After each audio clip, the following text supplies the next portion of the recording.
Mbote na balandi nyonso ya émission Congo na biso et ambeli bino Maître Constant Mutamba na epenza tokosolola makambo etali nomination ya ba mandataire na SNCC PAG Kamine. Mbote Constant Mutamba. Mbote Ndeko Francine. Tolobela vraiment likambo etali nomination mokonzi mboka asali ya ba mandataire na SNCC PAG Kamine. Batu nyonso baza d'accord nango basepeli nango mais kotala nojek penza atelemeli likambo yango makasi koloba ete mokonzi mboka a violé article 81 ya constitution ya mboka. Biso nyonso na bino tolandaki lecture ya ba ordonnance wana lundi wapi na FNC moto abandaki kotanga yango porte-parole ya mokonzi ya mboka alobaki ete ba ordonnance wana ezali contre-signé par directeur ya cabinet ya mokonzi. Na boyeboyende article 81 elobi ete na domaine, na matière, il y a ba entreprise publique, mise en place à entreprise publique, na ba service public, ba établissement public, et ils domaine et à collaboration entre Mokonzi ya mboka na gouvernement à travers premier ministre en fonction et non premier ministre démissionnaire. Na boinde Bokomi rappelé le 20 mai 2019, Mokonzi ya mboka anomaka premier ministre ya sika. Après avoir pris acte ya démission ya premier ministre ya kala, oya bengami na kombo ya Bonucci Balanzenze. Tango azu acte ya démission na ye, tomonaka ndenge nini anomaka par la suite monsieur Ilunga Ilunkamba comme premier ministre.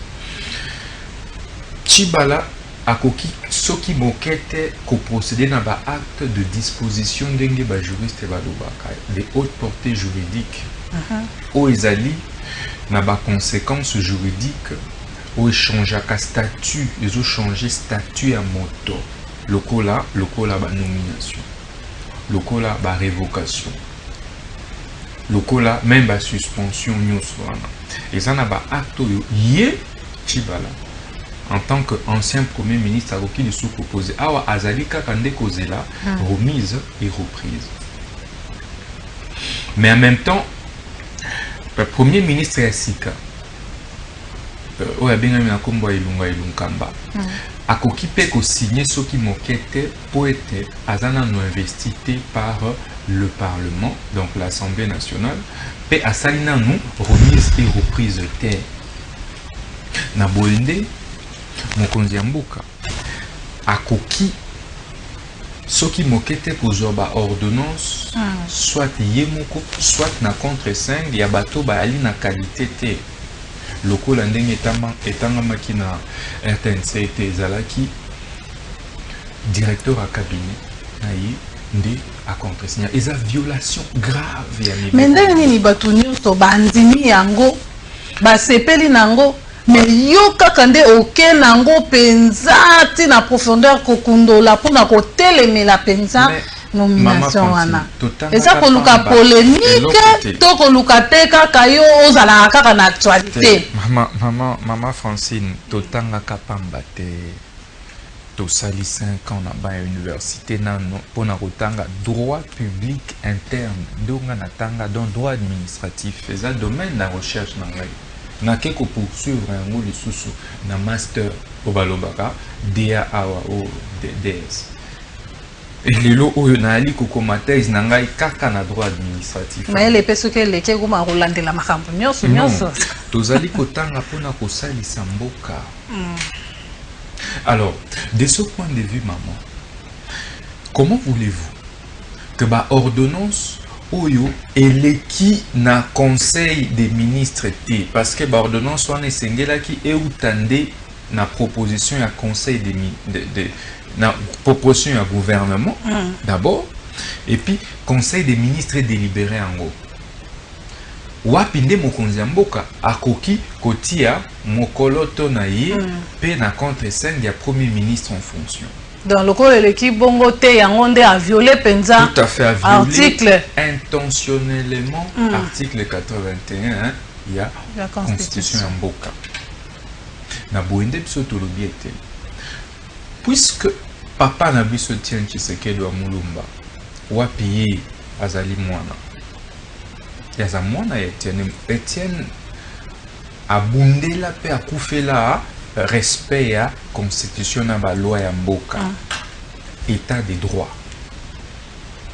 Et donc yemoko président Félix akoki soki mokete kobanda ko nyata ko matela état de droit oyo wapi président Etienne akufela oyo wapi biso nyoso oyo à un certain moment to pesela makila na biso oyo wapi biso nyoso to kangama na mboko oyo pour être état de droit wana ezala établi et respecté comme tel. Et donc tokoki koloba d'une chose et de son contraire te exemple sengeli uta likolo constitution ya mboka sengeli ezala respecté strictement asala makambo selon les règles de l'art na ordonnance wana oyebi ete basali soki mokete référence na constitution ya mboka ndenge balobaka vu entendu na préambule exposé des motifs et ali ko faire référence na constitution ya mboka te balobi ete na katika ya ordonnance ba ordonnance balobi ete conseil des ministres entendu après délibération au conseil des ministres. Conseil des ministres en Salima Kambino Bolanda que président de la République a convoqué le conseil des ministres parce qu'il a les seules habilités à convoquer le conseil des ministres. Et à l'IKAKA qui a empêché qui expressément que délégué pouvoir n'a pas le premier ministre. Oyo a nous investi. Et donc dès que ce l'objectif, ils allaient ba ordonnance oyo malheureusement est violée constitution ya mboka. En tout cas. Na de ce point de vue ekoki soki mokete ko engager peuple. Mais FCC bido penza bokomi ba opposant ya mokonzi ya mboka. Est-ce que Bino FCC bokomi penza Maman Francine, est-ce que raisonnement o nga na zoloba ezali raisonnement ya FCC to ya droit. Mais biso na droit to lobaka ete Mibeko, la loi est incolore, inodore. Et elle a une couleur, et elle a un visage impersonnel. Toujours le problème à Mokonzi Mboka Félix Tete. Et ça acte, d'ailleurs, pour votre information, en principe, Mokonzi Mboka a la signature. Puis Mokonzi Mboka na constitution na biso azali na pouvoir réglementaire ce qui mokete. Pouvoir réglementaire on est dans maboko ya premier ministre ya mboka yende azana o balobaka la plénitude, n'est-ce pas? Il y a pouvoir réglementaire de Getolobaka. Voilà pourquoi yenda répondaka de la gestion du gouvernement devant nani parlement. Bon, les lots ceux qui député nabiso balobi ba interpeller Moutou likolo ya ba ordonnance mi baloba ko interpeller nani. Vous comprenez? Bah, qu'on interpeller le président de la République pour naïe Aza sous contrôle et Assemblée nationale. Bah, acte naïe sous contrôle et Assemblée nationale. Et voilà pourquoi ils ont limitativement prévu par constitution. Bah, acte yemoko akokiko signé. Je crois que l'article 78 il y a Constitution 80-81 puis dans 85 la Constitution Bokeza ko limité ba acte le président de la République à kokiko signé yemoko. Et ici il faut qu'on relève notion bisotolobaka na droit notion il y a compétence liée na compétence discrétionnaire. À quel moment mokonzi mboka za na compétence discrétionnaire et ali kaka na baka oyo na otiko citer wana tango sengeli a nommé premier ministre etc. wana aza na besoin te ya kozwa contre sang ya premier ministre. Mais kozala mokonzi mboka wana compétence banda discrétionnaire. Donc ce qu'a posé ba acte enseignant yemoko ba acte on les a valide en droit. Mais ce qui s'écoule, a signé Yemoko na domaine où esengela qui contre-saint ya premier ministre contre-saint oyo eza na kati ya acte mokonzi ya mboka pe a signé alors que premier ministre a une qualité te acte eza valide te. Pourquoi? Parce que domaine à collaboration et à les compétences liées et pas à président de la République. Nous avons compétences liées pour apposer en haut et sengeli à la procédure moko songolo pakala. Mais kozala mokonzi ya mboka depuis azala nommé ti lelo élu ti lelo musala na yezo kende ndenge nini bino bato penza boza penza bowumele na kati ya politique yango boyamba kende ndenge ni pe bozo mona musala na yezo kende ndenge nini azana mbeba to azo kende nzela normal naza ko répondre yo namoni bato ebele ba réagir na tweet na ngai pe communiquer on a salaki juste quelques minutes après lecture et ordonnance wana les dénonçant et puis na menaça qui na saisir conseil d'état balobi était une circonstance exceptionnelle et donc bazo recourir à la théorie du fonctionnaire de fait. Il faut être na cas oyo circonstance exceptionnelle ezalité.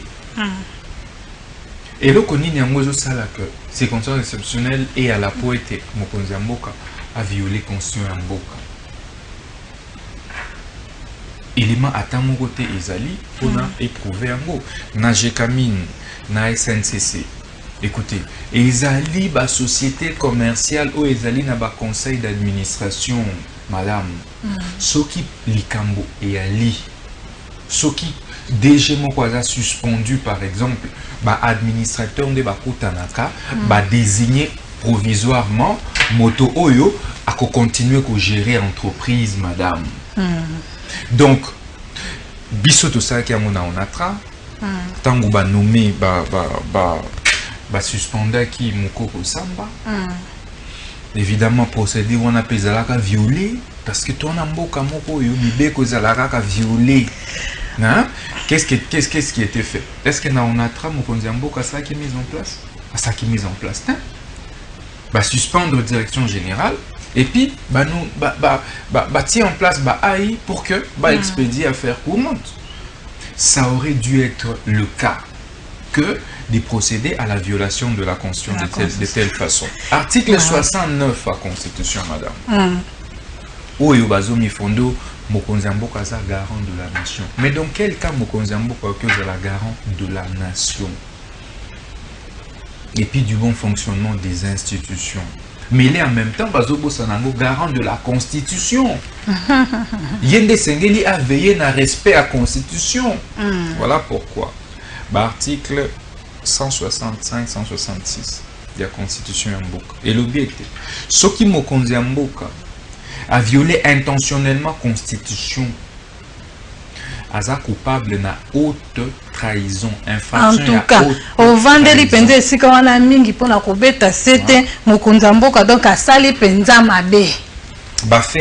En tout cas, maître Constant Mutamba. Erreur de droit Yamakasi. Est-ce que vous avez sapé mokonzi mboka chance ya kosala penza musala na ye na 5 ans au penza azanango? Oui, mais azana pouvoir. Azana pouvoir, azana makambunyo so yende mokonzi mboka. Mais tolingete na état de droit, ba règle des jeux. Ils allaient respecter madame. Nul n'est au-dessus de la loi. Tout le belana nous kasimatanga o ya papa Etienne Tshisekedi.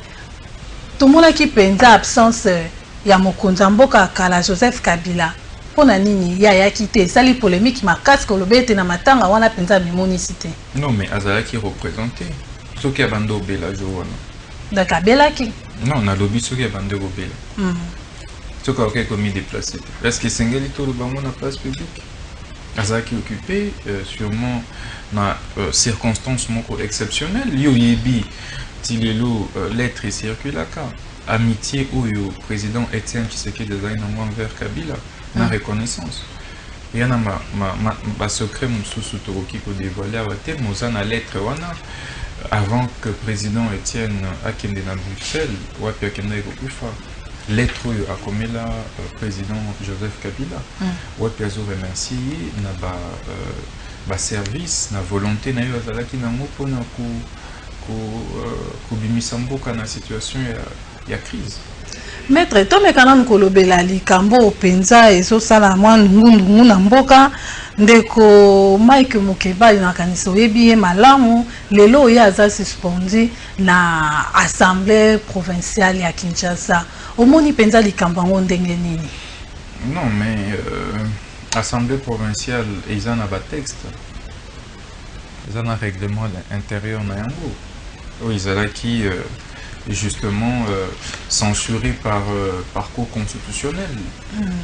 Et je crois que va respecter qui règle les jeux, m'a évité de reprocher des points nini, mais seulement et c'est évité. Non, on a évité. Va exclure pour 12 mois. Je crois que juriste va aller belé, député bazo baté pour n'avoir de décision à Bongo. On suppose que fait au bazo reproché et ils allaient grave parce que pour nani nikakayi alors que basé belé payer monde azaka opposante pas opposant basé belé na katiwana. Je crois que sûrement à débordaki et tu vas confondre parfois insulte na critique. Kufinga, Batobalina insulte facile. Baza ko niveler société vers le bas. Oh na lobaka, est ça possible? Il y a que critiquer point de vue le rôle on a fini le président Félix Tshisekedi. Le bien des actes au apposa qui est allé inconstitutionnel illégal. Na procédure nango ezali ko saisir Conseil d'État ou na ko saisir yango pour na ba annuler. Ezate wando finga Félix Azazoba, Félix Azani Maël et wana ou commettre infraction, le droit commun bah qui poursuivre un nango. Vous comprenez pourquoi? Parce que parce que nazo pesa point nazo critiquer acte songolo qui n'a profité nango na finga mutu parce que insulte eza puni par notre code. Je crains même que l'Assemblée provinciale est plus loin que ça je le dis ndeko Mai Mukeba problème na yezali azana problème na batunyoso et ça ce n'est pas bien na monaka depuis na landela kai azora problème na batunyoso zalaka ofinga afinga o mabe ya finga bon azopesa éducation nini leçon nini na ba jeune génération o ezoya après azali motomoko azamayele mais je crois que atia moi un peu d'eau dans son vin en sachant par moment comment se comporter dans la société parce que maele ezo suffire dans la société beaucoup ils en a besoin bato aboigna talaka ka soki okoti na ba réseaux sociaux ya ba congolais ezaka par insulte non il faut qu'on mette fin nango il faut qu'on punir justement moto a sali mbeba esengeli ko punir ni ndango moni biso no jet to loba même que plus loin esengeli tozumi sa système a fingi tango au sali bongo mbeba ya bongo au fingi mutu ndenge mama Francine aza awa soki nga na fingi naza na 30 ans 35 40 ans ba betina ngai 40 coups de fouet même avant ba bimisa na assemblée provinciale esengeli ba betana ni coups de fouet en fonction à âge naïe et ba exclure wana okomona été makambu eko kende moi liboso batu bakozala discipline respect envers autrui ezali susute bon moto ezali susute ce qui moto aza par exemple ko émettre un autre point de vue amimoni nzambe te ezaka ka point de vue oui ou non na PC article 81 ba mettre ka piambo PC article 69. Est-ce que nga naza forcément na raison? To bango baza forcément na raison? Te mutu na mutu azope sa point de vue na ye. Et constitution ya mboka na biso ba loi ya mboka elobi ete organe moko ba organe ezali oyo ekokisi ko trancher ko séparer biso. Par exemple, pour un cas d'ordonnance illégale, et viola qui est article 81, bango bobite été violé, biso to saisir conseil d'état aux habilité. On comprend la procédure. Donc, Mai Mukeba, il faut qu'il y ait des reprocher, n'habiter, bah collègue naïe, et loko songolo to pakala, au lieu au finga. oyo eza ko honorer mboka te eza ko honorer honorabilité Voilà. il y a ba député te à saisir ba instance judiciaire compétente to na ba mi saisir na dossier pe ba sala musala na yango et peuple goloba a omoni papa Mike Mokeba ya salaki mosala na ye mais il soki moko déjà bandi kopesa ba exemple landa ba émission na ye nyusu omona ka eza kofinga ezali kochola ezate na vie esengeli kotiaka mwa mai mwa vin oui tout à fait pour éviter créer des problèmes parce que ce qu'on crée des problèmes dans la société bon finalement on vivre nanani lelo kasi gouverneur ya ville ya Kinshasa Gentini Ngobila a nommé DG à DGRK ya sika peuple congolais lobby Maïndombe, Kinshasa eza Maïndombe te, Maïndombe eza mboka ya mukie, Kinshasa eza pendambo, ville munene. Est-ce que madame wana ba nommé déjà akokoka kosala musala bino FCC bolobini? Ben tozali biso FCCT nga nojek. Na ekolobela FCCT mais na ekolobela nojek quoi na président. Écoutez, Gentini Ngobila za gouverneur. Voilà, Azaki élu sur base et à plan et à programme et à gouvernement à présenter à des députés provinciaux. Donc, toi, le roi de Batin, bonne chance, à ébier mon calcul à Zosala en plaçant telle ou telle personne. Pour qui peut juger, ou en andeza au pouvoir discrétionnaire. Oui. Donc, à une compétence liée pour nommer Motoson Autopakal. Nous sommes pour juger na ba action na terrain. To linguete Kinshasa ezala bopeto tolingi ete tout le monde a bandela donc vous avez déjà justement toi on a besoin d'un gouverneur et action donc biso toi on a besoin et un gouverneur et action je crois quand même président de la République Joseph Kabila tango yamba ki ba camarade news sous gouverneur et FCC président de la République honoraire justement Joseph Kabila président de la République honoraire Joseph Kabila, ou l'autorité morale de FCC, tant que Yamba gouverneur a insisté que Sengeli va travailler pour la population. Donc, biso toko ménager aucun gouverneur à Komeka Komitia, Libanda, il y a intérêt, il y a population. Pour Sengeli Toloba était belé à ba gouverneur, on débat ça là que image et FCC est bébé. Donc, cette fois-ci, Tozo Bango Penda. Na tokozalana bango kiba pona basala musala na bango pona intérêt en mboka coordonnateur à FCC professeur Nemi Milania a insisté qu'il sous soit l'objectif et sengeli ko éviter des populations ezala adversaire na biso FCC vous comprenez ba adversaire politique na biso to yebi bango ezali ba cash ba la muka et tout ba adversaire politique bien que partenaire etc. Mais la mouka va adversaire politique. Donc, Bangonde Sengeli, en tant qu'acteur politique, Tomi Challenge, non population. Bissonio se Sengeli, Tosal et la nani population. Et Nojek, ils ont commettre en garde le gouverneur Nyosu à travers la République. Oya Meka Kotia, intérêt nae Liboso, Toko frapper n'engue to frapper, comme toujours. Gouvernement et Oumeli, gouvernement et Boyi Kobima. Et là, on y pende zo bloqué, le gouvernement et Bima karaté. Non, mais la négociation est en cours entre les deux camps. Parce que Isengeli va être à la première expérience. Tu vas jamais reconnaître la situation ou tu vas connaître les lots. Wapi, président de la République, en fonction à organiser l'élection, mais à perdre un mot, quoi. Donc, quand on a à perdre présidentielle et opposition des yeux présidentielles, et Tigala jamais qu'au ça, les manamboko. Et donc, il est difficile, il y a qu'au concevoir et en gros, donc c'est tout à fait normal que par moment, sur telle ou telle question, moi, blocage. Ils ont là, voilà quoi, parce que chacun ils a pas revendication en haut sur lesquelles ils ont insisté. Et c'est tout à fait normal. Seulement, et Sengeli, Toyeba a été intérêt à peuple congolais, et Sengeli a la préservé. Dans l'entretemps, les Congolais ont zélaté. Congolais aligné était situation stabilisée le plus vite possible. Depuis l'élection, Mbutu Kaka. Mbutu, Nzalepai, dollar Ezomata, crédit Ezomata, gouvernement Ezobimate, pourquoi? C'est ça. Donc c'est compliqué. Hein, c'est vraiment compliqué. Oh, bah tu vas le toujours continuer quand on régime à Joseph Kabila. Régime à passe. Ils ont tellement compliqué. Bah le toujours continuer quand on régime à Kabila, régime à passe.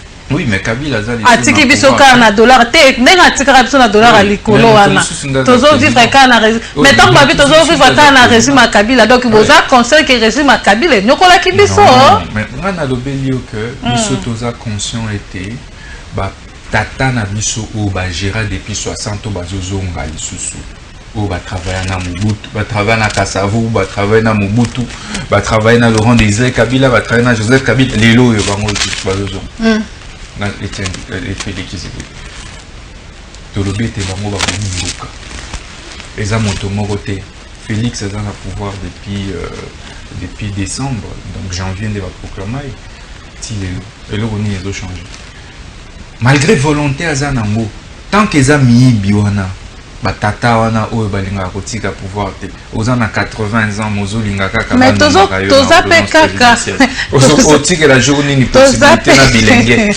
oyo baza na baide ya sika baya bango pe mais toza pe kasi na même kaka bato yango pe tozalaki na bango pe na nde bato bango pe bazotravaille pe kaka na Tshisekedi biso tolobi ete toza kocombattre yango mama français nde combat na biso non bangola batondi tondi na Sénat bangola batondi tondi na esengeli révolution esengeli révolution et système esengeli tobali système tant que tu continues que changer chauffeur na mutuka ou ils a épave et aux ala difficile madame tokoma na matadi parce que mutuka nde ezamabe chauffeur à que aux ala chauffeur vraiment celui à Var celui à université nini na monte vous comprenez mais tant que ils ont mais côté manda vous voyez c'est difficile donc biso tolobi était ils ont des problèmes il y a système et classe politique qui doit être changé qui doit être renouvelé et c'est la rectification des mauvaises habitudes et c'est par rectification on sous-entend la solution nouvelle aux problèmes anciens qui continuent à ronger la République et pour ça il faut des hommes courageux. Ah, voilà. Il faut renouveler, il faut une nouvelle énergie. La jeunesse doit être considérée comme l'argile malléable sur, avec laquelle il faudra en fait construire un nouveau type de Congolais. Il faut construire un nouvel homme, un nouveau Congolais. Ce qui tout changer maintenant. Tant que tu continues, na okiungwa kumwanza banome soki pexia na SNCC écoutez bozo kanisa nini yango changer la boka bobino kanisi nini changer ba Peter Kazadi baza na UDPS non amoni ba Peter baza ba jeune belé ba maître Sylvain Mutombo ba Christian Lumo ba jeune baza belé et ça va mo chance tel bango ba bozala hein ils sont ndenge tolobaka débarrasser des tares de la gestion du passé. Mais tant que Bozozon c'est la biso vétéran. Vétéran, muto ya beta bal à l'ennemi. Donc à comment ko beta bal et siko kaka pona nzoto hein pour la survie. En tout cas, mais siko yo 100 jours ya mokonzi mboka quand bien même ici 100 jours eleki mais bon mon ata misala wala saki salami hein bondimi hein madame tozota mwa banzela pe kitoko madame mama bulo batikelaki biso banzela mususu ekangama ndeti babokaso to banaye kokota disu te mais siko tokomi na facilité hein problème ya mboka les alliés classe politique non kota na ba polémique té au 100 jours au 200 jours au 500 jours au 2 jours problème ya mboka et la classe politique na moza pourri tant que tu continues konomaka batata wana ozomi attendre na nini partout na bamboka misusu za bilenge mais débat to soulever sur ordonnance mais abiso nde to soulever yo mona batata na ba soulever non mais parce que justement bazali so na ambition te mboka oyo eza géré na bato bazali sous na ambition topesa bango chance voué na disparition topesa bango chance na papa dans la 80 topesa bango chance pona sana changement peut kozala ceux qui a travaillé qui m'a bien na tango wana ya mobutu mais na tango akotravailler malamu kasi 80 ans bando lamuka na 6 heures pona a régler problème ya ba travailleurs kasi zala na foi na 80 ans avant tango sali ya moté pendant tout ce temps dans la gestion mais ba français baloba était qui a biboira soko melaki masumu moko continue komela masumu wana ndeko Constant Mutamba les crocodiles tokomi na suka le révolutionnaire el commandante malamu merci na bino nyonso nde bolandaki émission Congo na biso tomonani mbala nsima na numéro ya sika botikala malamu